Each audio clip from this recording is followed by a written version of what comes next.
Kejaksaan Negeri atau Kejari Lebong telah menggelar upaya hukum diversi tahap akhir kasus salah tombak yang dilakukan anak di bawah umur yang berinisial RK. Berdasarkan Undang-Undang Nomor 11 Tahun 2012, Pasal 7 Sistem Peradilan Anak menjelaskan, proses diversi bisa dilaksanakan di tingkat penyidik 1, penuntutan dan peradilan. Setelah dilakukannya pelimpahan dan diversi di tingkat Kejari pada hari Senin lalu, di mana dalam diversi tersebut belum terselesaikan, kedua belah pihak masih ingin melakukan musyawarah di tingkat desa.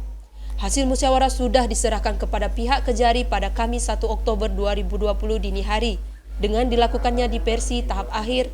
Dari kesempatan diversi akhir yang dilaksanakan tersebut, hadir kepala desa, keluarga korban, dan pelaku serta tokoh masyarakat.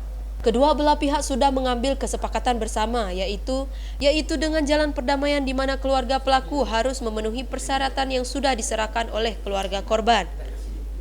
Keluarga anak menyanggupi persyaratan atau ketentuan, yaitu yang pertama memasak serawo atau memotong kambing, kemudian tepung setawar, dan ketiga melengkapi sesuai dengan permintaan dari pihak kedua sebagaimana yang telah disepakati di Desa Semelako 2 dan Semelako 3.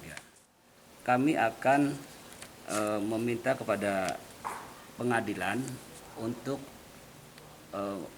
dikeluarkannya penetapan atas terlaksananya diversi ini. Dari lokasi, Mita Destria, Lebong TV melaporkan.